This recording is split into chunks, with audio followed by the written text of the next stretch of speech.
Assalamualaikum warahmatullahi wabarakatuh. Halo semuanya. Perkenalkan, saya Dedi Suryadi dengan NIM 230590 30336. Pada kesempatan ini saya akan mempresentasikan tugas ujian tengah semester untuk mata kuliah simulasi sistem yang dibimbing oleh Bapak Insinyur Iing Pamungkas STMT. Pada video kali ini saya akan membahas tentang model antrian dan simulasi Monte Carlo berdasarkan soal-soal yang telah diberikan.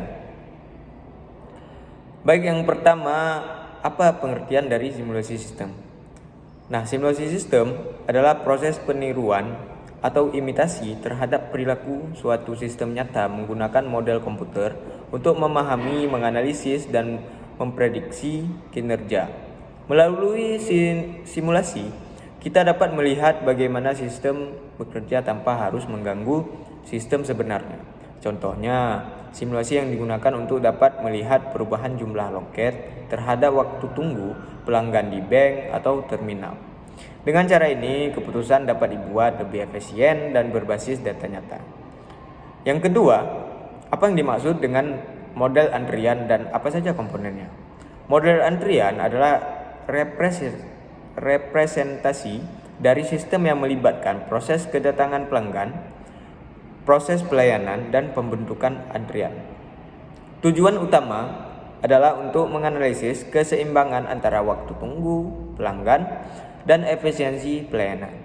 Komponen utama model antrian terdiri dari tingkat kedatangan pelanggan atau yang disebut arrival rate, tingkat pelayanan atau service rate, jumlah fasilitas pelayanan seperti kasir atau loket, kapasitas antrian yang menunjukkan beberapa banyak pelanggan yang bisa menunggu, dan disiplin antrian.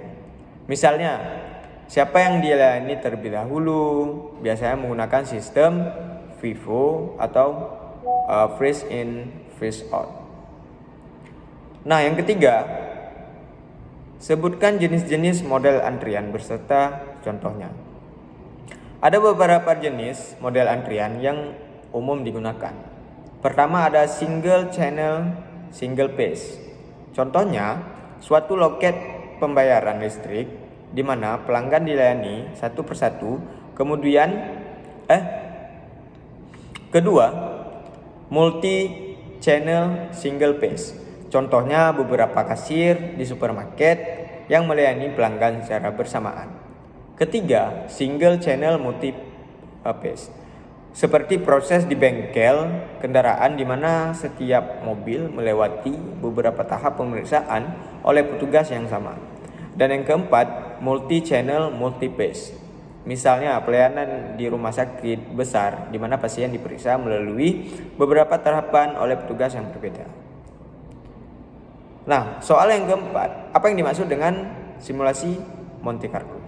Simulasi Monte Carlo adalah metode simulasi yang menggunakan bilangan acak untuk memperkirakan hasil dari suatu sistem yang memiliki ketidakpastian.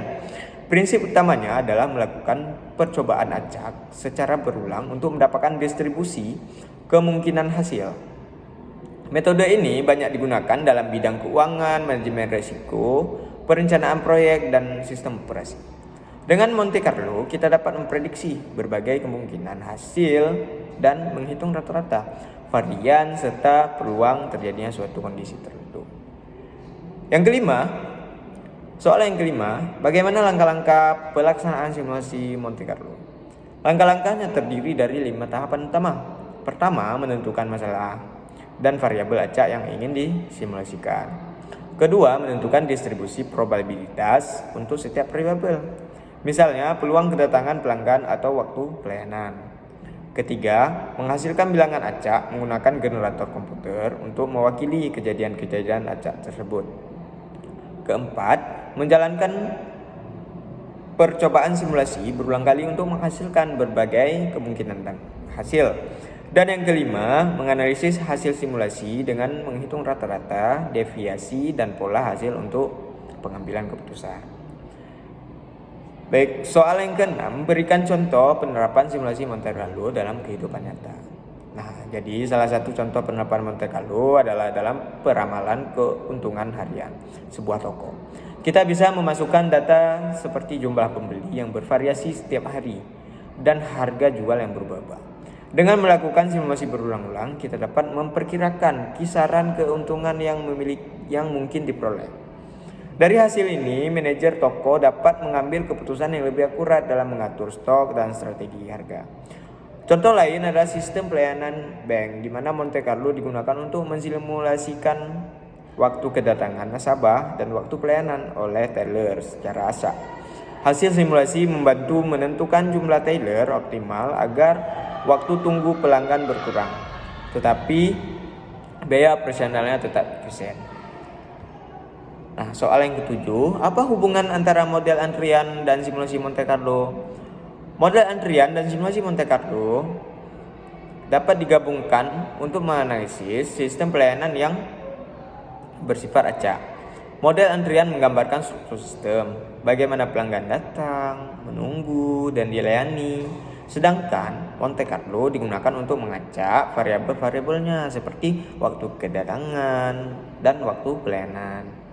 Dengan mengombinasikan keduanya, kita bisa memperkirakan kinerja sistem seperti rata-rata waktu tunggu pelanggan, jumlah orang dalam antrian, dan efisiensi pelanggan tanpa harus melakukan percobaan langsung di dunia nyata.